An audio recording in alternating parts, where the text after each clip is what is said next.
திருநீலகண்டம் அனைவருக்கும் வணக்கம். நமது ஆன்லைன் பக்தி டிவி பெரிதினும் பெரிது கேள் சேனலில் இந்த வாரம் வீடியோவுக்கு உங்கள் அனைவரும் வருக என வரவேற்கிறேன்.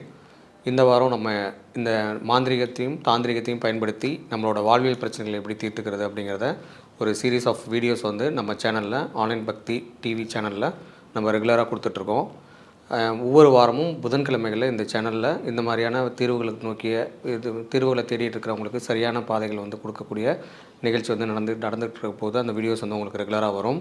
ஸோ இந்த மாதிரி ரெகுலரான வீடியோஸ் அவங்களால பார்க்கணும், உங்களுக்கு இந்த மாதிரி விஷயங்களை தெரிஞ்சுக்கணும் அப்படின்னா நம்ம ஆன்லைன் பக்தி டிவி சேனலை நீங்கள் சப்ஸ்கிரைப் பண்ணிக்கோங்க, உங்கள் நண்பர்கள்ட்ட ஷேர் பண்ணுங்கள், முக்கியமாக லைக் பண்ணுங்கள், உங்களோட கமெண்ட்ஸையும் கொடுங்க. அதுக்கு தேவையான விஷயங்களை உங்களுக்கு இன்னும் வேறு என்ன மாதிரியான விஷயங்கள் தேவைங்கிறத பொறுத்து நாங்கள் இன்னும் நிறைய வீடியோஸை வெளியிடுறதுக்கு முயற்சி பண்ணுறோம்.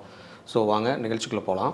ஸோ இந்த வாரம் வாழ்வியல் பரிகாரங்களுக்கு, வாழ்வியல் தீர்வுகளுக்கு, வாழ்வியல் பிரச்சனைகளுக்கு, அன்றாடம் நம்ம இப்போ சந்திச்சிட்ருக்கிற பிரச்சனைகளுக்கு தாந்திரிக ரீதியாகவும் மாந்திரிக ரீதியாகவும் என்ன மாதிரியான தீர்வுகள் எடுக்கலாம் அப்படிங்கிறத நம்ம ஒவ்வொரு வாரமும் பார்த்துட்ருக்கிற வகையில் இன்றைக்கி நம்ம பார்க்க போகிறது நிலம் சார்ந்த, நம்ம வசிக்கக்கூடிய வீடு சார்ந்த பிரச்சனைகள். ஸோ இது மாதிரி பிரச்சனைகள்லாம் இருக்குதா அப்படிங்கிறதே ரொம்ப ரொம்ப அதிசயமாக இருக்கக்கூடிய நிறைய பிரச்சனைகள்லாம் நிறையவே இருக்குது. ஸோ அதெல்லாம் ஒன்று ஒன்றா நம்ம வர கிளைண்ட்ஸ்லாம் பார்க்கும்போது அவங்க சொல்கிற விஷயங்களை கேட்கும்போது நமக்கே ரொம்ப ஆச்சரியமாலாம் நிறைய விஷயங்கள் இருக்குது. ஸோ அந்த மாதிரி இருக்கக்கூடிய சில விஷயங்களை உங்கள்கிட்ட ஷேர் பண்ணிக்கிறேன். உங்கள்கிட்ட இது மாதிரி பிரச்சனைகள் உங்களுக்கும் இருந்தது அப்படின்னா என்ன மாதிரியான தீர்வுகள் செஞ்சால், என்ன மாதிரியான வழிபாடுகள் செஞ்சால், என்ன மாதிரியான மாந்திரிக விஷயங்களை செஞ்சால் அதிலேருந்து வெளியே வரலாம் அப்படிங்கிறத பற்றி ஒவ்வொரு வாரமும் வரக்கூடிய நம்மளோட வீடியோஸை தவறாமல் பாருங்கள். அப்படின்னா நீங்கள் நோட்டிஃபிகேஷன் நம்ம சேனலில் எனேபிள் பண்ணி வச்சுக்கிட்டிங்கன்னா தான் உங்களுக்கு அந்த ஒரு நோட்டிஃபைடு வரும்.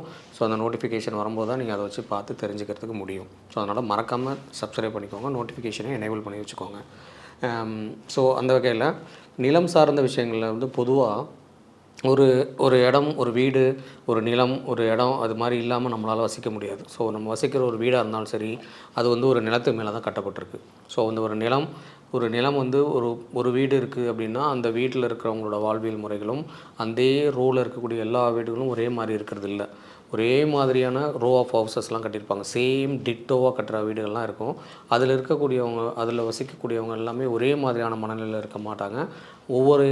ஒரே மாதிரியான விளைவுகள் அவங்களுக்கு ஏற்படாது. இது பொதுவானது. அவங்கவுங்க ஜாதகம், அந்த வீட்டில் இருக்கக்கூடியவங்க மனநிலை, அவங்களோட முன்னோர்களோட விஷயங்கள், அவங்க பூர்வ புண்ணிய விஷயங்கள் வச்சு தான் வருதுன்னு வச்சுக்கலாம் இல்லையா? இதெல்லாம் தாண்டி அந்த இடத்துக்குன்னு ஒரு ரியாக்ஷன் இருக்கும். அந்த இடத்துக்குன்னு ஒரு வேல்யூ இருக்கும். அந்த இடத்துக்குன்னு ஒரு ஃப்ரீக்குவன்சி இருக்கும் அந்த நிலத்தில், அந்த பவுண்ட்ரிக்குள்ளே. ஸோ அதுக்குள்ளே என்ன மாதிரியான தீர்வுகள், என்ன மாதிரியான பிரச்சனைகள் வரலாம் அப்படிங்கிறத முதல்ல தெரிஞ்சுக்கோங்க. ஸோ முதல்ல அதில் விஷயங்கள் சல்லிய தோஷம்னு சொல்லுவாங்க.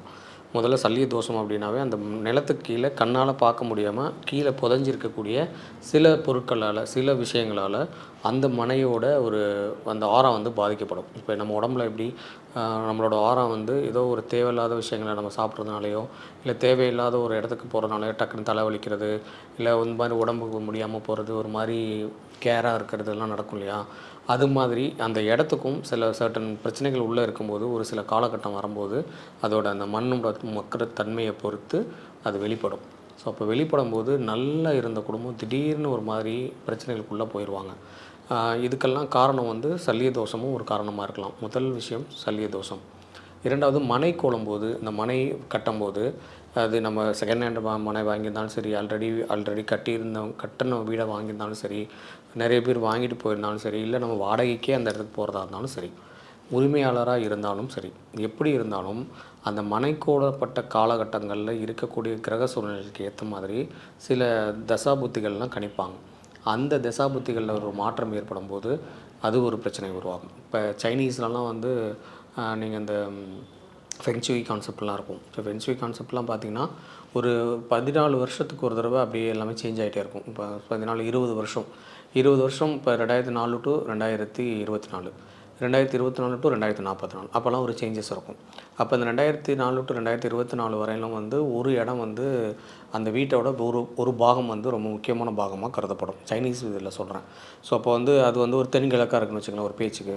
அப்போ எந்த வீடுகள்லாம் தென்கிழக்கு சுபிட்சமாக இருக்கோ அந்த 2004லேருந்து 2024 வரையிலும் இருக்கக்கூடிய வீடுகள் நல்ல அப்லிஃப்ட் ஆவாங்க.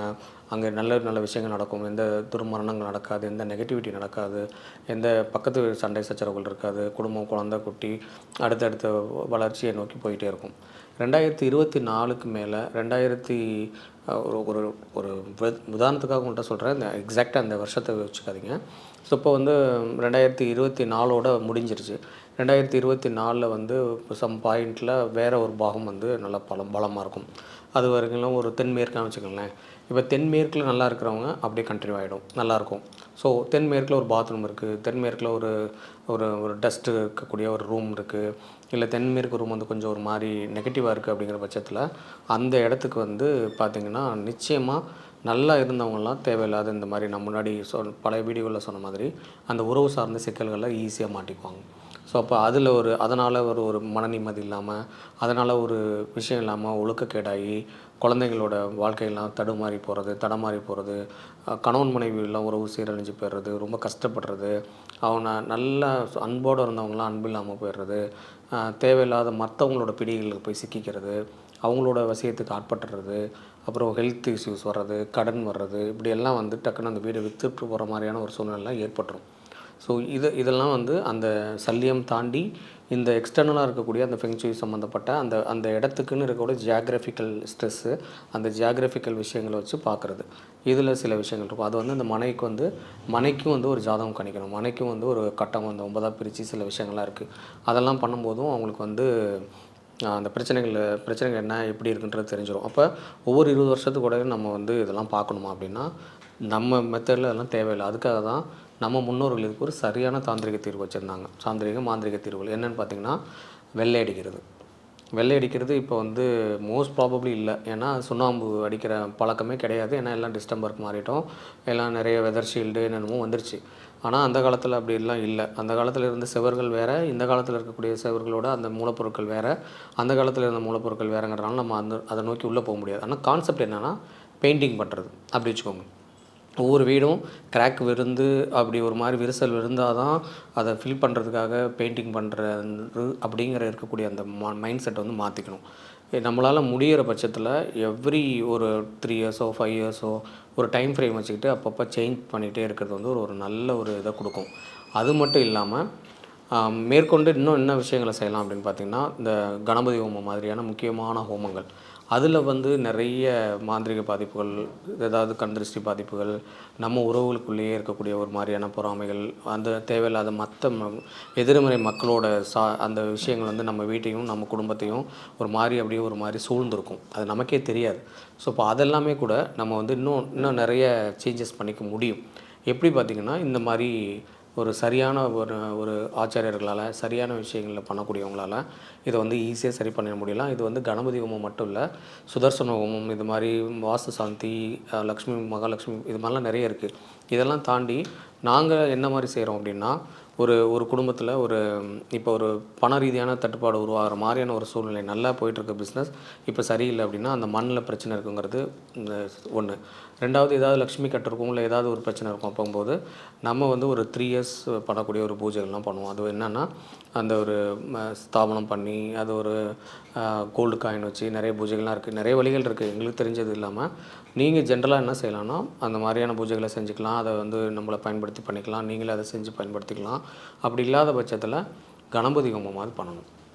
இது பண்ணும்போது நம்ம அந்த வீட்டுக்குள்ளே அந்த பவுண்ட்ரிக்குள்ளே இருக்கக்கூடிய விஷயங்களில் அந்த ஒவ்வொரு மனைக்கும் வந்து மனையோட அந்த 8 திக்குகள் திதிகள்லாம் இருப்பாங்களே, அந்த 8 திக்குகளுக்கான தேவதைகள், இது மாதிரி விஷயங்கள்லாம் இருக்கும். அவங்களுக்கு வந்து தேவையான ப்ராப்பரான விஷயங்களுக்கு போய் கொடுக்கப்படாத பட்சத்தில், இல்லைனா இவங்க ஏதாவது தேவையில்லாத இடங்கள்லேருந்து எடுத்துகிட்டு வந்து வச்சுருக்கக்கூடிய நெகட்டிவான பொருட்கள் மூலமாக இது வந்து மிஸ்மேட்ச் ஆகிடும். ஸோ அப்போ அந்த ஃப்ரீக்குவன்சி மிஸ்மேட்ச் ஆகிறதுனாலையும் கூட அந்த ஜியாகிரபிக்கலாக அது ஒரு அழுத்தம் உருவாகும்போது வீட்டுக்குள்ளே போகும்போது ஒரு மாதிரி எரிச்சல், தலைவலி, பதட்டம், சாப்பிடும்போது கணவன் மனைக்குள்ளே ஏதாவது தேவையில்லாத பிரச்சனை வர்றது, முக்கியமாக டைனிங் இதில் கிச்சனில் வந்து அந்த சிங்க்கெல்லாம் ரொம்ப அழுக்காகி போகிறது, அது எல்லா வேலைகளும் பார்ப்பாங்க. பட் அதை மட்டும் போய் பண்ணணுன்னு ஒரு மைண்ட் செட் வராது. அப்படியே குவிஞ்சு போயிடும். சரி நைட் பண்ணிக்கலாம், கொஞ்சம் ஈவினிங் பார்த்துக்கலாம், தூங்கும்போது தொலைக்கிட்டு தூங்கலாம்லாம் நினைப்பாங்க. பட் முடியாது. என்னன்னு பார்த்திங்கன்னா, இது அந்த இடத்துல பாதிக்கப்பட்டிருக்கு, சுக்கிரன் கெட்டிருக்குன்னு அர்த்தம், கொஞ்சம் கொஞ்சமாக கெட்டுட்ருக்குன்னு அர்த்தம். ஸோ அப்போ நம்ம எப்படியாவது கஷ்டப்பட்டு நம்ம போய் அதெல்லாம் எடுத்து விலக்கி வச்சு அடுப்பெல்லாம் துடைச்சி வச்சு க்ளீனாக வைக்காத பட்சத்தில் அக்குமுலேட் ஆகிட்டே போயிடும். இதெல்லாம் வந்து சுக்கிரன் வந்து கெட்டு போகிறதுக்கான, அதாவது அந்த குடும்பத் தலைவர் வந்து வழி தவறுறதுக்கோ, குடும்பத் தலைவி வந்து தப்பான ஒரு இதுக்குள்ளே போகிறதுக்கெலாம் வந்து ஒரு வெளிப்பாடாக போயிடும். அதனால் ஒவ்வொருத்தரும் இதை வந்து ரொம்ப கவனமாக இதை வந்து நீங்கள் அணுகணும். இது எல்லாமே தான் தாந்திரிகம். இது எல்லாமே தாந்திரிகம். இது மாதிரி விஷயங்களை சரி பண்ணுறது மூலமாக தான், நம்ம அந்த மாந்திரீக விஷயங்கள்லாம் செய்கிறது மூலமாக தான் நம்மளையும் நம்ம குடும்பத்தையும் வந்து நம்ம இது ஈஸியாக நம்ம வந்து காப்பாற்றிக்க முடியும், தற்காத்துக்க முடியும். ஸோ அப்போ வந்து நிலம் சார்ந்த பிரச்சனைகளில் இந்த மாதிரி இது வந்து கட்டின வீடுகளுக்கு பொருந்தும். ஸோ கட்டின வீடாக இருந்தாலும் சரி, சில தேர்ட் பர்சன்ஸ், அதாவது பக்கத்து வீட்டுக்காரங்க, இல்லை நம்ம கூடவே இருக்கிறவங்க, இல்லை நம்மளோட பார்ட்னர்ஸு, இல்லை எதிர்த்த வீட்டுக்காரங்க, இல்லை நம்மளை பிடிக்காதவங்களாம் வந்து நம்ம நிம்மதியாக அங்கே வாழ விடாத அளவுக்கு நிறைய விஷயங்கள்லாம் இருக்குது. அங்கே வந்து சாமி ஓட்டம் இருக்குது. அங்கே வந்து ஒரு நல்ல ஒரு கணவன் மனைவி தாம்பத்தியம் இருக்கக்கூடாது. இருந்துச்சுன்னா வந்து பிரச்சனை வரும், அப்படி இப்படின்ற மாதிரிலாம் வெளியே ஒரு மாதிரி விஷயங்களெல்லாம் கொண்டு போய் ஸ்ப்ரெட் பண்ணுறதுக்குலாம் நிறைய வாய்ப்பு இருக்குது. ஸோ அப்புறம் வந்து பக்கத்து வீட்டில் வந்து அவங்க வந்து ஏதோ ஒரு இடத்துல நம்மளால் டிஸ்டர்ப் ஆகிட்டாங்க, இல்லை ஒரு சவுண்ட் கேட்குறதுனாலையோ, இல்லை நம்ம வீட்டுக்கு அடிக்கடி யாராவது நண்பர்கள் வந்துட்டு போகிறதுனாலையோ அவங்க ஒரு மாதிரி டிஸ்கம்ஃபர்ட் ஃபீல் பண்ணுறாங்க அப்படின்னா கூட ஒரு எரிச்சல்லையே அவங்க இருப்பாங்க. ஆனால் நம்மகிட்ட காட்டிக்க மாட்டாங்க, நம்மக்கிட்ட சகஜமாக தான் பழகுவாங்க. ஆனாலும் உள்ளுக்குள்ளே அந்த இது இருந்துகிட்டே இருக்கும். ஸோ இந்த மாதிரி பீப்புள் வந்து நம்மளை தெரியாமலே நமக்கு விஷத்தை விதைப்பாங்க. நம்ம சாப்பிட்ற விஷயங்களையும் சரி, நம்ம சுவாசிக்கிற காற்றுகளையும் சரி, அவங்கள தாண்டி நமக்கு வரும்போது விஷயங்கள்லாம் இருக்குது. இதில் ஜோதிட ரீதியாக எங்கள் குருமாதர்லாம் சொல்லியிருக்காங்க. நம்ம வந்து ஒரு ஜாதக அமைப்பு இருக்குது. ஒரு ஜாதகம் வந்து இப்போ செவ்வாய் வந்து ஒரு உதாரணத்துக்கு சொல்கிறேன். செவ்வாய் கன்னியில் இருக்கக்கூடியவங்களுக்கு எதிர்த்த வீடு பால்னு வச்சுக்கோங்க. ஒரு கணக்கு இருக்குது. ஒரு செட் ஆஃப் ரூல்ஸ் இருக்குது. அதை நான் இன்னொரு சந்தர்ப்பத்தில் சொல்கிறேன். அந்த மாதிரி இருக்கும்போது அவங்களுக்கு எதிர்த்த வீட்டில் இருக்கிறவங்க வந்து நிச்சயமாக யாராக இருந்தாலும், எப்படிப்பட்டவங்களாக இருந்தாலும், என்ன மாதிரி தசாபுத்தி ஓடினாலும், என்ன மாதிரி தெய்வ பலத்தில் இருந்தால் கூட பாதிக்கப்படும். ஸோ அது வந்து அந்த வீட்டுக்கு புதுசாக குடி வராங்கன்னு வச்சுக்கோங்க. அவங்க ஒரு நல்ல பலமானவங்களாக இருந்தாங்கன்னா சீக்கிரம் வீடு மாறி போயிடுவாங்க. பலம் இல்லாதவங்க, வீக்காக இருக்கிறவங்க வந்து சீக்கிரமாக வந்து அங்கேயே இருந்து ரொம்ப கஷ்டப்பட்டு அப்படியே இருப்பாங்க. இது வந்து அந்த இடத்துல இருக்கக்கூடிய அந்த சல்லியம் இந்த மாதிரி மற்ற தோஷங்கள் காரணமாக இல்லை. இந்த வீட்டில் இருக்கக்கூடிய அந்த நபரோட பலத்தோட, அவரோட ஜாதக பலம், அவரோட அந்த மனையோட வீரியம், அதெல்லாம் வந்து அடுத்த வீட்டை வந்து வாழவே விடாது. சில வீடுகள்லாம் வந்து டெவலப் ஆகவே ஆகாது. சில வீடு வந்து ஒரு அவங்கள சுற்றி இருக்கிறவங்களெல்லாம் கரிச்சு கொட்டிகிட்டே இருப்பாங்க. அவங்களும் அந்த தெருவில் இருக்க எல்லாருமே திட்டுவாங்க. ஆனால் அவங்களும் அப்படி தான் இருப்பாங்க. அவங்க சத்தம் போடுறதுனால அவங்கள திட்டுறவங்களும் அப்படி தான் இருப்பாங்க. ஸோ இதெல்லாம் வந்து நம்ம ரெகுலராக டே டு டே லைஃப்பில் பார்க்குறோம். ஸோ இந்த மாதிரி விஷயங்களும் வந்து இந்த நிலம் சார்ந்த, வீடு சார்ந்த விஷயங்களையும் இந்த மாதிரி பாதிப்புகள்லாம் நிறைய பேர் அடைகிறாங்க. ஸோ இதுக்கும் வந்து நம்ம மாந்திரிக தாந்திரிகள் தீர்வுகள்லாம் நிறைய இருக்குது. ஸோ அதே போல் ஒரு அர்ஜென்ட்டான விஷயங்களுக்காக, இல்லை நம்மளோட ஒரு ஃப்ளாட் வச்சுருக்கோம், அந்த ஃப்ளாட்டை வந்து கொடுத்துட்டு கல்யாணம் பண்ணணும், இல்லை அதை கொடுத்துட்டு ஒரு ஒரு ஆப்ரேஷனுக்கு வேணும் அப்படிங்கும்போது திடீர்னு விற்க முடியாது. அதே போல் விற்க முடியாத காரணம் என்னென்னு பார்த்திங்கன்னா, அதுக்கும் இந்த மாதிரி செவ்வாய் சார்ந்த, அவங்களோட அந்த வீரியம் சார்ந்த, அவங்களோட மாந்திரிக கண்திருஷ்டி விஷயங்கள்லாம் அதில் வந்து அக்குமுலேட் ஆகிருக்கும். அதை எப்படி நம்ம ரெக்டிஃபை பண்ணிக்கிறது அப்படிங்கிறதெல்லாம் நம்ம இன்னும் நிறைய விஷயங்கள்லாம் பார்க்கலாம். ஒரு சேனலில் நம்ம ஒவ்வொரு வாரம் வர வீடியோஸில் தொடர்ச்சியாக வந்து பார்க்கலாம். மீண்டும் அடுத்த வாரம் இன்னொரு முக்கியமான பாயிண்டில் உங்களுக்கு நான் வந்து எனக்கு தெரிஞ்ச விஷயங்களை ஷேர் பண்ணிக்கிறேன். இது மாதிரி முக்கியமான ரொம்ப தேவைப்படக்கூடிய அன்றாட வாழ்க்கையில் நம்மளை உயர்த்திக்கிறதுக்கு தேவைப்படுற பல விஷயங்களை வந்து நீங்கள் வீடியோவாக பார்க்கணுன்னா நம்ம ஆன்லைன் பக்தி டிவி பெரிதினும் பெரிது கேள் சேனலை சப்ஸ்கிரைப் பண்ணிக்கோங்க. மறக்காமல் உங்கள் நண்பர்களையும் ஷேர் பண்ணுங்கள். நோட்டிஃபிகேஷனை எனேபிள் பண்ணிக்கோங்க. அப்படின்னா தான் நம்மளோட சேனலில் கொடுக்கக்கூடிய ஒவ்வொரு வீடியோஸும் நம்ம தாந்திரிக தீர்வுகள் மட்டும் இல்லை, நம்ம ஆலயங்கள் சம்மந்தமாக இன்னும் நிறைய வீடியோஸ் வந்து ரெகுலராக இனிமேல் வரப்போகுது. அதெல்லாம் உங்களுக்கு தெரிஞ்சு நீங்கள் உங்கள் வாழ்க்கையை சுபிட்சமாக்கிக்கணும் அப்படின்னா நம்ம சேனலில், நம்ம ஆன்லைன் பக்தி டிவி சேனலை நீங்கள் மறக்காமல் சப்ஸ்கிரைப் பண்ணிக்கோங்க. நன்றி, வணக்கம். திருநீலகண்டம்.